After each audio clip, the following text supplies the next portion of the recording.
Kalau Dajjal sudah ada, maka besar kemungkinan Imam Mahdinya sudah ada. Namun Al-Imam Al-Mahdi ini sebenarnya namanya siapa? Gitu. Maka Nabi mengatakan ismuhu kasmi atau kaismi. Namanya, isimnya seperti isimku, seperti namaku. Isim atau nama dalam bahasa Arab artinya berbeda dengan nama dalam bahasa Indonesia. Ismun bahasa Arab itu diperdebatkan oleh ulama, itu asal katanya wasem atau ismun itu sendiri. Maka karena perdebatan ini muncullah makna dari isim. Nama itu artinya dalam bahasa Arab ada dua. Pertama, alamun, tanda-tanda, simbol-simbol, gejala-gejala. Yang kedua, al-ulu, jadi dari kata sumu. Ismun dari kata sumu. Maka sama, langit disebut yang tinggi. Fakullu ma'ala sama'un. Semua yang di atas kita, yang tinggi disebut langit. Langit. Artinya sudah disepakati dalam semua bahasa. Jadi kalau digabung, apa arti ismuhu ka ismi? Isimnya, nama kemuliaannya, keluhurannya, ketinggiannya, dan tanda-tandanya seperti tanda-tandaku dan seperti ketinggianku. Kalau kita kembali ke Quran, yarfa'illahu allazina amanu minkum wallazina utul ilma darajat. Allah itu mengangkat orang beriman dan berilmu. Berarti Imam Al-Mahdi ini mesti dia imannya di atas rata-rata, ilmunya juga berbeda. Saya dulu bingung ya, Imam Mahdi ini kan banyak yang ngaku, Pak. Tapi ketika kita membaca satu kitab judulnya Khatmul Auliya, karya Imam Al-Hakim At-Tirmidzi, imam ahli hadis di masa salafus saleh, tapi serius berbicara wali. Baik wali di zamannya, wali di zaman Rasulullah, sampai wali di akhir zaman. Apa kata beliau? Yang dimaksud dia punya tanda-tanda dan punya ilmu yang tinggi. Bedanya dengan kita, kalau ulama biasa sibuk berbicara tentang masa depan, surga, neraka, itu ulama biasa.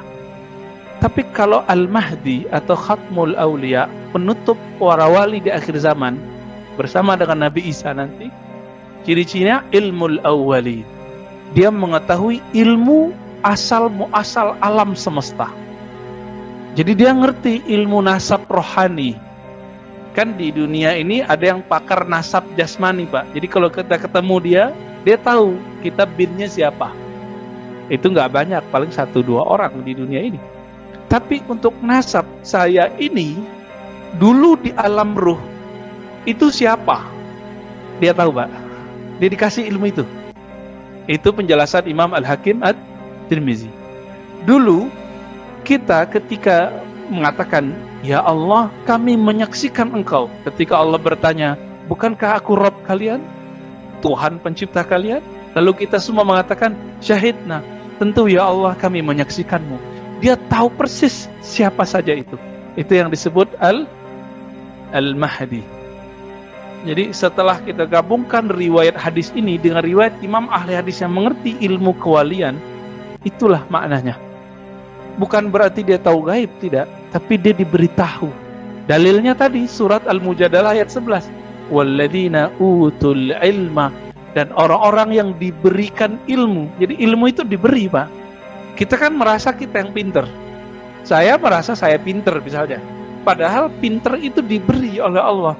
Kalau kita sadar bahwa pintar ini anugerah, mungkin nggak saya sombong? Mungkin nggak kita sombong? Nggak mungkin. Maka sebagaimana Nabi adalah orang yang paling tawadhu di masa hidupnya, Al-Mahdi itu juga orang yang paling merasa hina di hadapan Allah Subhanahu wa ta'ala. Kita nggak ketemu, Pak, sekarang ya.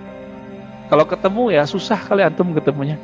Jadi ketika Nabi mengatakan isimnya, namanya seperti namaku, nama ayahnya seperti nama ayahku.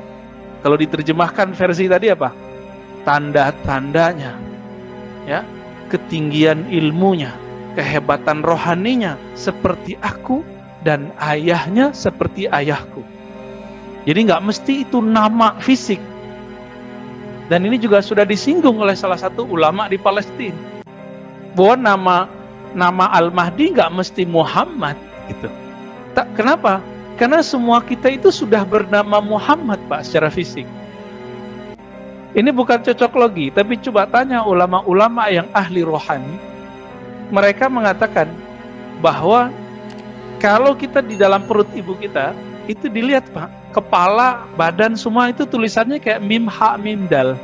Maka waktu saya ketemu salah satu guru kita, ya, dalam ahli zikir, beliau ahli hadis juga, ahli fikih, salah satu mufti di Abu Dhabi, orang Yaman, Maulana Syekh Dr. Muhammad Abdurrab An-Nazari Asy-Syadzili Al-Alawi, ya. Beliau mursyid saya dalam Thariqah Syadziliyah. Apa kata beliau? Jadi kami datang ke sana, ke tempat beliau, itu yang nyambung cuma berapa orang, Pak. Akhirnya ketika saya ngobrol tentang ilmu ini dengan beliau, yang lain pada kabur. Saya lihat belum nggak ada orang lagi. Kita aja berdua, udah asik. Tahu-tahu udah 2 jam, 3 jam, 4 jam. Salah satu kata beliau, alam ini Allah ciptakan karena Muhammad sallallahu alaihi wasallam. Dalilnya apa? Hadis Imam Al-Hakim, ya. Laulahu ya Adam ma khalaqtuka. Kalau bukan karena Muhammad ay Adam, aku tidak ciptakan engkau. Maka fisiknya Nabi Adam dan alam semesta itu selalu ada pencirian nama Nabi Muhammad di situ. Selalu ada, Pak. Maka nanti ketika orang masuk neraka, itu tubuhnya pasti dirubah beberapa bentuk. Mungkin wajahnya dirubah jadi binatang gitu. Supaya tidak menjadi mim, ha, mim, dal. Jadi beliau mengatakan kepada saya, kalau engkau memandang semua makhluk, maka di situ sebenarnya ada nur pencirian Nabi Muhammad di sana. Karena mereka tercipta, Allah ciptakan karena Nabi Muhammad sallallahu alaihi wasallam. Dan Nabi disebut dalam Al-Quran rahmatan lil alamin, kasih sayang, rahmat bagi alam semesta. Pohon, batu, bangunan, semuanya tubuh kita itu adalah alam semesta. Maka tubuh ini sudah dapat pancaran dari rahmatnya Allah subhanahu wa ta'ala. Maka haknya tubuh itu sujud. Coba kita lagi sujud, mirip orang lagi di dalam perut nggak? Sangat mirip sekali. Orang kalau sakit-sakit badannya suruh sujud aja, Pak. Nanti badannya enakan lagi tuh. Ya, pegel-pegel nih punggung, suruh sujud. Kenapa? Itu kembali ke fitrahnya. Kira-kira seperti itu. Jadi Bapak yang suka sakit punggung tuh tinggal buat akselerasi aja sujudnya tuh ya, mau dipanjangin dikit, mau dilebarin dikit. Seandainya dunia ini sisa cuma beberapa hari, pasti Allah kirim Al-Mahdi. Nah, apa dalilnya? Disebutkan dalam hadis Imam Tirmizi, "Lau lam yabqa minad dunya illa yaumun."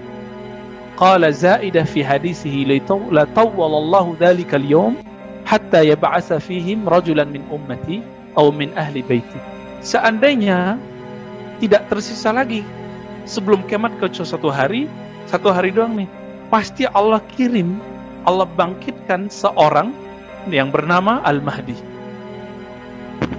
Lalu Allah panjangkan hari itu. Jika Dajjal 40 hari, 1 hari sama dengan 1 tahun. Di hadis Imam Ahmad itu kan dikatakan hari pertama sama seperti 1 tahun, hari kedua seperti 1 bulan, hari ketiga seperti 1 minggu, hari keempat seperti 1 hari, lalu hari berikutnya sama seperti hari-hari yang lain. Namun kalau kita masuk ke hari itu sama kayak 40 tahun rasanya. Kok bisa? Bapak saudara masih ingat waktu kecil dulu, waktu belum ada alat-alat, belum ada perangkat-perangkat seperti sekarang, belum ada mobil seperti sekarang, itu kayak hidup tuh lama, benar nggak? Hidup terasa lama. Maka nanti apabila alam semesta ini sudah dieksploitasi sehancur-hancurnya, kita nggak tahu apakah 5 tahun lagi, 10 tahun lagi, 15 tahun lagi.